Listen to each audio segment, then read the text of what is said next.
I'm Mark Jeftovic. I'm the CEO of EasyDNS and the webmaster of Wealth.net. The Mt. Gox implosion could be the ultimate triumph of unregulated free markets. Yes, you heard that correctly. How could the destruction of the single largest Bitcoin economy be good for Bitcoin and good for free markets? How can a market value of anywhere between 20 and 30% of the dollar value of the entire Bitcoin economy going up in smoke prove finally beyond a shadow of a doubt that purely free markets, unregulated from government intervention, are superior in all ways to government-regulated, centrally planned economies? Our starting point, because people will go here almost immediately, is the utterly baseless assertion that had only Bitcoin been regulated, this sort of thing would have never happened. We know this is false because financial panics, scandals, and meltdowns occur with alarmingly increasing frequency amongst the government-regulated equities, bonds, currencies, and derivatives markets. Some of these markets being the most regulated in the world. Over $7 trillion of wealth vaporized during the global financial crisis of 2008-2009.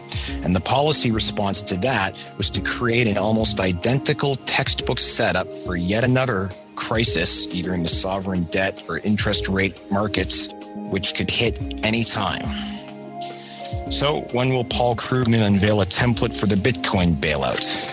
I'm just kidding, of course. One of the Twitter search suggestions for Bitcoin is Bitcoin bailout, and most of those tweets are referring to the Deal Book article on the New York Times about no bailout for Bitcoin holders. Some of the snarkier pro-regulatory fanboys are chiding, "Don't you wish you had a government regulating it now?" Well, no, I don't. I'm glad there's no government regulation of Bitcoin. I hope there continues not to be. When I railed at the policy response to the GFC in 2009, people asked me, "But what's the alternative?" To which I replied that if all banks who were insolvent were allowed to fail, there would have been an enormous amount of pain for a short amount of time. I also went on to say that the shenanigans that created that mess would never be attempted again for about 100 years. And that is the reason you don't want government regulations and bailouts. David Stockman came out in his book, The Great Deformation, and said pretty much the same thing. More importantly, what Stockman observes about financial meltdowns in general is that left to their own devices, they are largely contained to the participating stakeholders and they do not jeopardize the wider economy. Yes, there will be pain, but then the failures will be liquidated into stronger hands. The people who got burnt will be wiser for it, and life will go on.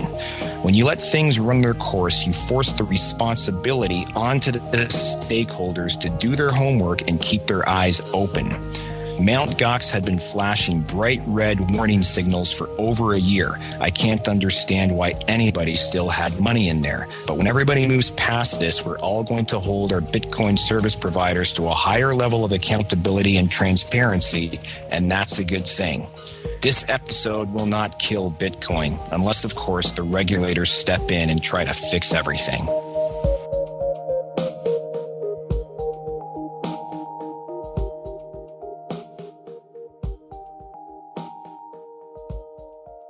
And here's something from funny man Jon Stewart. Wait. Started out as a place to trade magic cards. So did my basement. Does that mean my basement is now a currency exchange? How did this happen? It's not like money that doesn't really exist can just disappear, right? Do you think there's been fraud here? I think there's a pretty strong likelihood of that. I think a lot of us have suspected that for quite some time. The fact that they're not talking very openly about what's going on, they deleted all the tweets from their Twitter account yesterday. Ooh, they deleted the tweets. That'll solve it.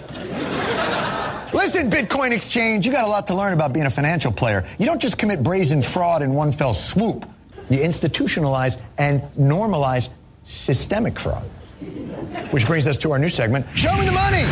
So I can take it and put it in a place where you can no longer find it. Check out how a professionally corrupt financial institution does business. Banking giant Credit Suisse helped thousands of wealthy Americans hide billions of dollars from the IRS overseas. A wealthy customer hiding $250,000 in pantyhose wrapped around her body. Swiss. Because you see, Mt. Gox, Your brazen Bitcoin fraud means that you will spend your days hunted down by every international high-tech law enforcement agency known to man. Meanwhile, if you could have institutionalized your corruption, this would be the penalty you'd face. Credit Suisse's management team regrets very deeply that despite the industry-leading compliance measures we put in place, we had some Swiss-based private bankers who appear to have violated U.S. law. It turns out you did not want this money hidden from your tax laws. So, sorry. I have brought you multicolored swatches. Swatch for you, swatch for you. So we're good now. And once you get in and make yourself a cornerstone of the financial marketplace, there is no limit to what you may accomplish/perpetrate. First of all, how did Goldman Sachs come to own uranium?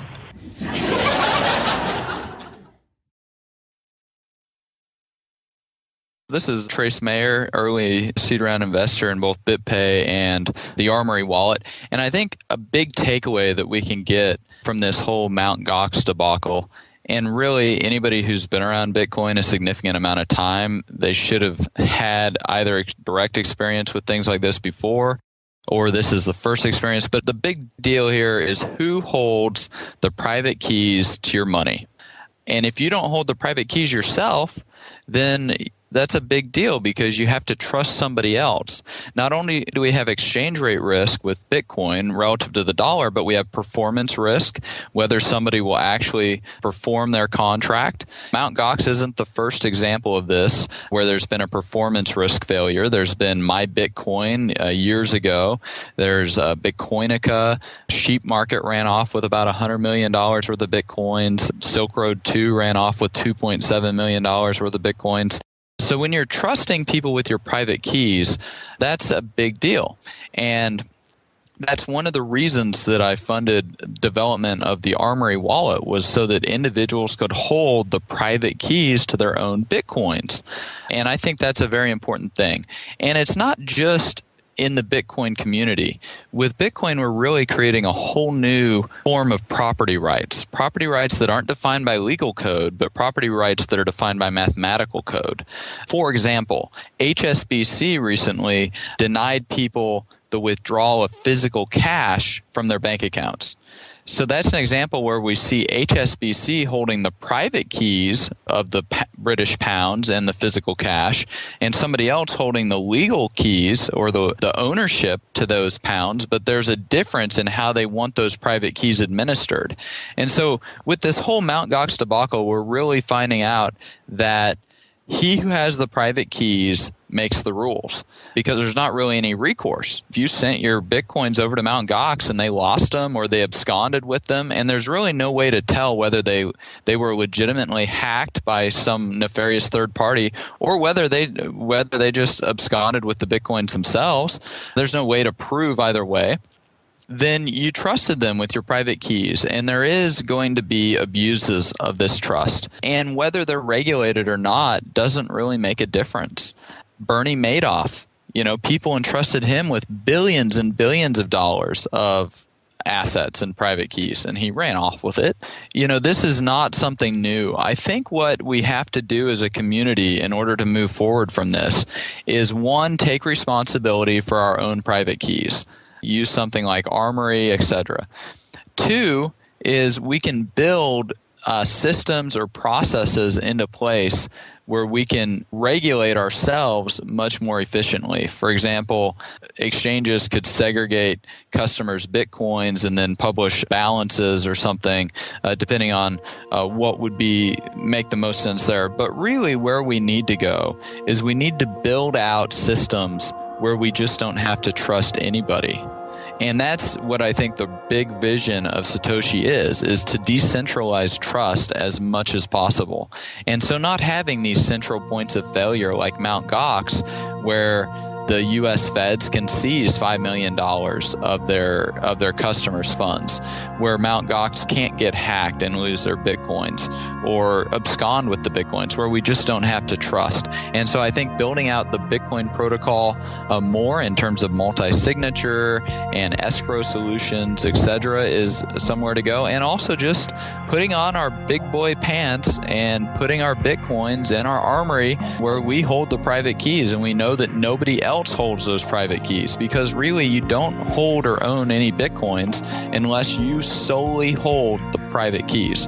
And that's really kind of the message or statement I'd like to get out, is individuals taking that personal financial responsibility for the security of their own private keys to their wealth.